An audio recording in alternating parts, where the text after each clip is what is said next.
আসসালামু আলাইকুম। শুরু করতে যাচ্ছি ইকোনোমেট্রিক্সের উপরে একটি পূর্ণাঙ্গ লেকচার। এই লেকচার থেকে আমরা জানতে পারব ইকোনোমেট্রিক্সের meaning, economic theory plus mathematics, statistics এবং ডেটা সম্পর্কে, econometric methodology, theory, model, data, estimation, testing, interpretation, simple regression, inference, standard error, t-test, confidence interval, f-test, goodness of fit, r-square, adjusted r-square.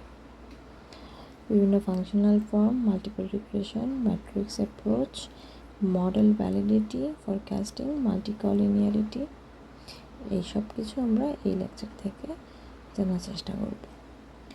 আচ্ছা, what is ইকোনোমেট্রিক্স? ইকোনোমেট্রিক্স মানে কি?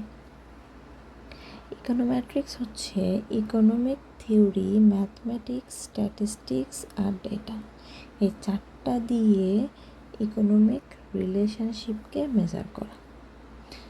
For example, economic theory বলে consumption depends on income, মানে ভোগ নির্ভর করে আয়ের উপর। এটা আমরা কিসের থেকে জানতে পারি? ইকোনমিক থিওরি থেকে। ইকোনোমেট্রিক্স এটাকে একটা মডেল বানায়, যেমন কনজাম্পশনটা নির্ভর করে ইনকামের উপর। ইনকাম, যদি কোনো ব্যক্তির ইনকাম নাও থাকে তাও সে যেটুকু কনজাম্পশন করে সেটুকু প্রকাশ করে এই ইন্টারসেপ্ট দ্বারা। ইনকামের 1 ইউনিট ইনক্রিজের ফলে কনজাম্পশন কতটুকু ইনক্রিজ হয়, অথবা ইনকামের 1 ইউনিট ডিক্রিজের ফলে কনজাম্পশনের কতটুকু ডিক্রিজ হয় সেটা প্রকাশ করে বেটা 1। বেটা 1কে বলা হয় কোএফিসিয়েন্ট এবং বেটা নটকে বলা হয় ইন্টারসেপ্ট। ইনকাম ছাড়াও আরও যেসব বিষয় কনজাম্পশনকে বা ভোগকে প্রভাবিত করতে পারে, যেগুলো এই মডেলে নাই, সব অ্যাবজর্ব করে এরর টার্ম ইউআই। তারপরে আমরা কি করি? মেইন পপুলেশন থেকে কিছু স্যাম্পল নেই। স্যাম্পল নিয়ে আমরা দেখি যে আসলেই ইনকাম কনজাম্পশনকে প্রভাবিত করে কিনা এবং করলেও কতটুকু করে।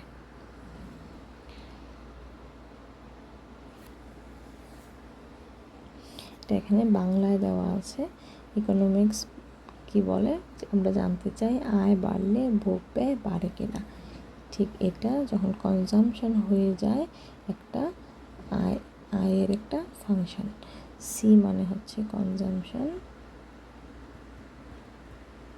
ওয়াই মানে হচ্ছে আয়, তখন সিটা হয়ে গেল আয়ের একটা ফাংশন। ম্যাথমেটিশিয়ানরা এটাকে এভাবে লিখে যে ভোগ হচ্ছে আয়ের একটা ফাংশন। ইকোনোমেট্রিক্সে লেখা হয় এটাকে মডেল অনুপাতে, এবং স্ট্যাটিস্টিক্স হচ্ছে একটা সিআই বা কনজাম্পশন বের করে আমাদেরকে সেটা দেখায়। ঠিক একই রকমভাবে ওয়েজ বা স্যালারি, আওয়ারলি ওয়েজ বা স্যালারি একটা হচ্ছে এডুকেশনের একটা ফাংশন।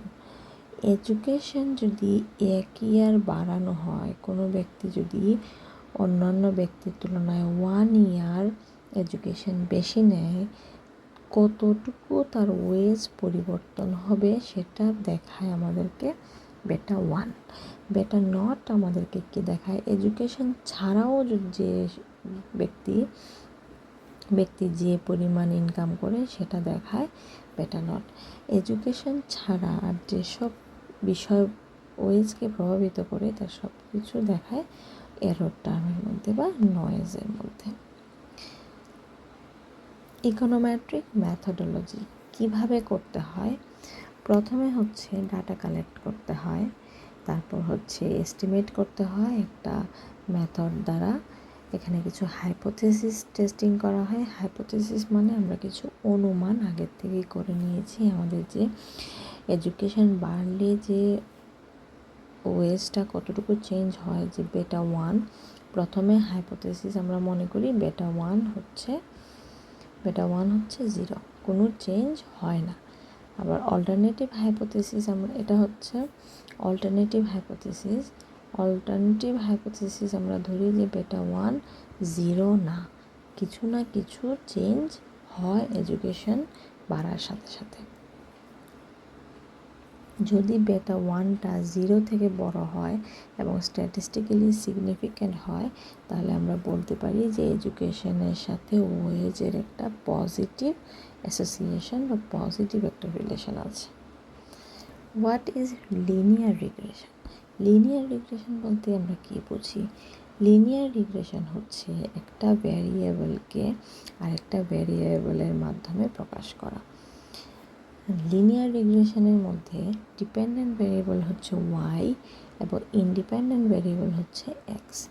দুই টাইপের লিনিয়ার রিগ্রেশন হয়, একটা হচ্ছে সিম্পল লিনিয়ার রিগ্রেশন, একটা হচ্ছে multiple linear regression. Simple linear রিগ্রেশনে ওয়াই এর সাথে শুধুমাত্র একটা ইন্ডিপেন্ডেন্ট ভ্যারিয়েবল থাকে এক্স এবং একটা ডিপেন্ডেন্ট ভ্যারিয়েবল থাকে ওয়াই। মাল্টিপল লিনিয়ার রিগ্রেশনের ক্ষেত্রে যেটা হয়, একটা ডিপেন্ডেন্ট ভ্যারিয়েবল ওয়াই এর সাথে multiple x1 x2 x3 x4 এরকম মাল্টিপল ইন্ডিপেন্ডেন্ট ভ্যারিয়েবল থাকে। সিম্পল লিনিয়ার রিগ্রেশনের ক্ষেত্রে আমি যেটা একটু আগে বললাম যে one dependent variable one independent variable. Dependent variable মানে হচ্ছে ওয়াই হচ্ছে ডিপেন্ডেন্ট ভ্যারিয়েবল, ওয়াই এর মানটা এই এক্সের মানের উপরে নির্ভর করে বা ডিপেন্ড করে। ওয়াই হচ্ছে ডিপেন্ডেন্ট ভ্যারিয়েবল, এক্স হচ্ছে ইন্ডিপেন্ডেন্ট ভ্যারিয়েবল, একটা ওয়াই এবং একটা এক্স। ওয়াই হচ্ছে ডিপেন্ডেন্ট, এক্স হচ্ছে ইন্ডিপেন্ডেন্ট। বেটা নট হচ্ছে ইন্টারসেপ্ট, বেটা 1 হচ্ছে স্লোপ। কী পরিমাণ পরিবর্তন হয় সেটা প্রকাশ করে বেটা 1। এরর টার্ম হচ্ছে আরও অন্যান্য যেসব বিষয়বস্তু মডেলে ইনক্লুড করা হয়নি সেগুলা। এটা একটা উদাহরণ যে বেটা 1 মান পাওয়া গেল 0.75। তার মানে ইনকাম যদি 1 টাকা বাড়ে, ভোগ ব্যয় হচ্ছে 0.75 টাকা বাড়ে। এই 0.75 টাকা বাড়ে। এখন লিনিয়ার রিগ্রেশনের ক্ষেত্রে দুইটা রিগ্রেশন ফাংশন থাকে, একটা হচ্ছে পপুলেশন রিগ্রেশন ফাংশন, একটা হচ্ছে sample regression function. Population regression ফাংশনে কোনো ধরনের কোনো হ্যাট থাকে না, সবগুলা real value, true value, true but unknown. এগুলা ট্রু ভ্যালু কিন্তু আননোন, আমরা আসলে জানি না। স্যাম্পল রিগ্রেশনের ফাংশনে আমরা কী করি? এস্টিমেট করি, আমরা নির্ণয় করি, আমরা বের করি। তো এটা হচ্ছে ট্রু ভ্যালুর বিপরীতে যে এস্টিমেট করা ফাংশন সেটা। এটার সাথে পার্থক্যটা হচ্ছে এখানে যে এরর টার্মটা আছে, এখানে কোনো এরর টার্ম নাই। এটা হচ্ছে এরর টার্ম ছাড়া। পপুলেশন রিগ্রেশন ফাংশনে এটা হচ্ছে, যদি বলা হয় পপুলেশন রিগ্রেশন ফাংশন এবং স্যাম্পল রিগ্রেশন ফাংশনের পার্থক্য বলো, তাহলে পপুলেশন রিগ্রেশন ফাংশন হচ্ছে true population relationship, sample regression হচ্ছে এস্টিমেটেড রিলেশনশিপ। বেটা নট এবং বেটা 1 হচ্ছে true unknown parameter. Beta naught beta 1 এটা হচ্ছে বড় হাতের, এটা হচ্ছে ছোট হাতের, এটা হচ্ছে স্যাম্পলের এস্টিমেটস। এটা হচ্ছে true error, UI hat by EI হচ্ছে রিজাইডুয়াল।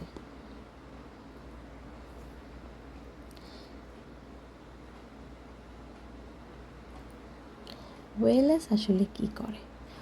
ওএলএস মানে হচ্ছে অর্ডিনারি লিস্ট স্কোয়ার। এটা একটা মেথড। ওএলএস চুজ করে বেটা নট এবং বেটা 1 যেগুলা সাম স্কোয়ার অফ রিজাইডুয়ালকে মিনিমাইজ করে। আমাদের যে পপুলেশন রিগ্রেশন ফাংশনে ইউআই থাকে অথবা ইআই থাকে, এটাকে প্রত্যেকটাকে স্কোয়ার করে E1 E2 প্রত্যেকটাকে স্কোয়ার করে যোগ করলে যে রেজাল্টটা পাওয়া যায় এটাকে মিনিমাইজ করে হচ্ছে ওএলএস। যেমন আমাদের মডেল হচ্ছে yi ইজ ইকুয়াল টু বেটা নট প্লাস বেটা 1 xi। তাহলে আমাদের রিজাইডুয়ালটা কি? রিজাইডুয়ালটা হচ্ছে ইউআইটা এদিকে থাকবে, সব এদিকে চলে আসবে, বেটা নট প্লাস বেটা 1 xi। এই পুরাটা ইউআইকে স্কোয়ার করা আর এই পুরাটাকে স্কোয়ার করা একই কথা। এখন ইউআইকে সামেশন ইউআই স্কোয়ার যে কথা সামেশন yi মাইনাস বেটা নট প্লাস বেটা 1 xi স্কোয়ার একই কথা। এখন এই রিগ্রেশন থেকে আমরা কিভাবে বেটা 1-এর মান বের করব? বেটা 1-এর মান বের করতে গেলে আমরা এই সূত্রটা ইউজ করি। বেটা নট বের করতে গেলে আমরা এই সূত্র ইউজ করি। বেটা 1 বের করতে গেলে আমরা এই সূত্র ইউজ করি। বেটা 1 হচ্ছে xi মাইনাস এক্স বারের স্কোয়ার, বাট উপরে থাকবে xi minus x bar yi minus y বার। যদি একটা উদাহরণের মাধ্যমে আমরা দেখি, আমাদের কাছে 3টা হাউস হোল্ড আছে, 1 2 3। 3টা হাউস হোল্ডের ইনকামের ডেটা আছে 10 20 30, কনজামশন ডেটা আছে 15 25 35। প্রথমে আমাদেরকে এক্স বার ক্যালকুলেট করতে হবে। এক্স বার মানে হচ্ছে অ্যাভারেজ। অ্যাভারেজ কীভাবে ক্যালকুলেট করতে হয়? যদি 5টা সংখ্যা থাকে 1 2, 5টা সংখ্যা একটু বড় হয়ে গেল, যদি আমাদের কাছে 3টা সংখ্যা থাকে 1 2 3, তাহলে আমরা 1-এর সাথে 2-এর সাথে 3 যোগ করব। যোগ করে যে সংখ্যাগুলো আছে সব 1 2 3 3টে সংখ্যা 3 দিয়ে ভাগ করব। সেম কাজটাই এখানে করা হয়েছে। এক্স বার নির্ণয় করতে গেলে 10 20 30 তিনটাকে যোগ করে, যেহেতু 1টা 2টা 3টা সংখ্যা তাই 3 দিয়ে ভাগ করা হয়েছে। এবার ওয়াই বার বের করার জন্য 15 25 35 তিনটাকে যোগ করে, যেহেতু 3টা সংখ্যা তাই 3 দিয়ে ভাগ করে আমরা পেয়েছি 25। এখন আমাদেরকে বেটা 1 নির্ণয় করার জন্য কি বের করতে হবে? xi minus x bar yi minus y বার। এক্স বার এবং ওয়াই বার আমরা পেয়ে গেলাম।